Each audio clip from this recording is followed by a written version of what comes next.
Thank you, Glasgow and Corla.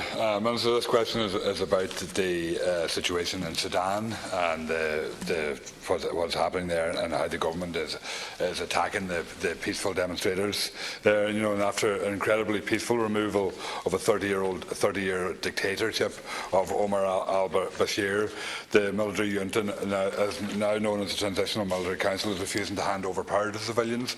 And just asking what the Irish government are going to do in relation to that situation. 2 minutes. Okay.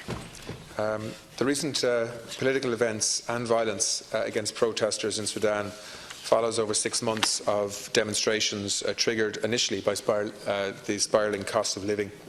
On the 11th of April, it was announced that President Omar al-Bashir had been removed from power and that a transitional military council had assumed control in Sudan. Demonstrators, while welcoming the removal of al-Bashir, continued to demonstrate for a civilian-led government. Final agreement regarding a civilian majority on a proposed 11-member Supreme Council was opposed by the Transitional Military Council, and negotiations were stalled. Shortly after dawn on the 3rd of June, heavily armed security forces surrounded demonstrators and shot indiscriminately, with live bullets and tear gas resulting in a significant loss of life. The same day, the TMC announced that it was cancelling all agreements with the opposition and announced elections would be held within 9 months. Demonstrators demanded a longer period to guarantee fair elections. On the 3rd of June, the EU High Representative Mogherini stated that there can be no justification for the use of force to disperse peaceful protests and that the TMC is accountable for security and the rule of law in the country.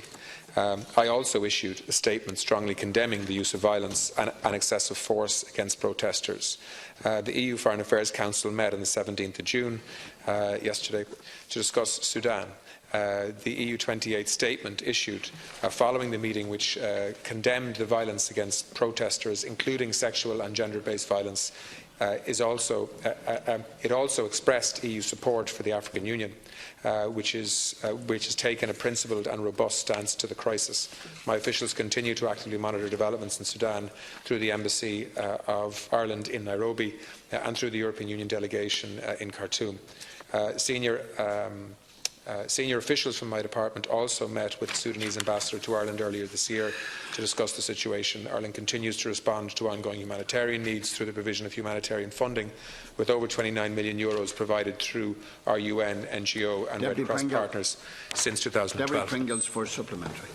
Minister, it's a very serious situation, and there's a lot of Sudanese citizens in Ireland, particularly doctors and stuff like that, in Ireland that are very concerned in relation to what is happening there.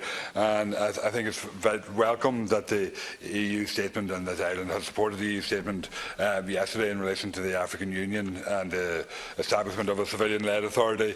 But what will the EU do to ensure that that actually takes place, and what additional supports can you offer to the African Union to allow them to broker that taking place, because it's vitally important that this government, that so-called government, be removed, because that ultimately is what is the only thing that can ensure the safety of the people, is that actually is moved back to democratic control and to that a government elected by the people can reflect it, and I think that's vitally important. So I would be interested to hear what you actually intend to do over and above to ensure that they're making statements.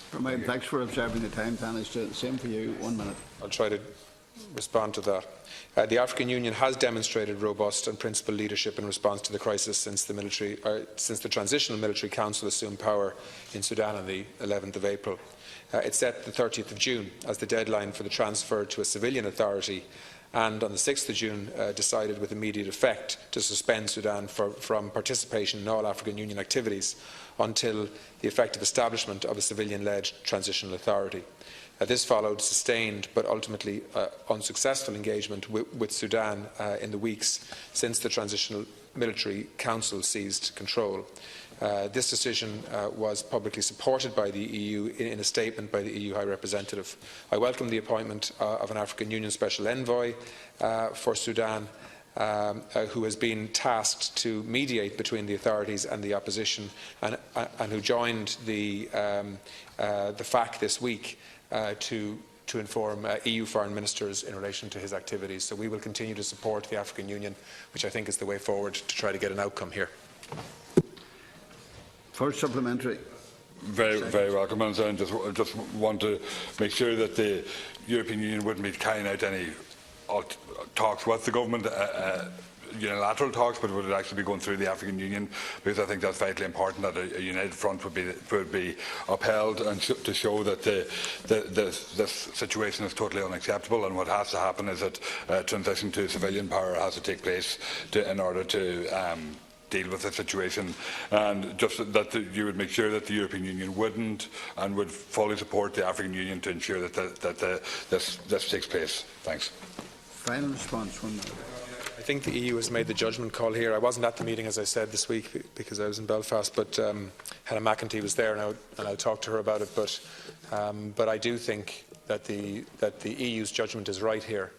I think this needs to be an African-led solution, and I think this is an important intervention by the African Union. Suspending Sudan was a significant statement, I think, in response to what was happening. And I think the EU now needs to be very clear and unambiguous in support of the need for a civilian-led government and the facilitation of free and fair elections within the right time frame. Deputy Lisa Chambers.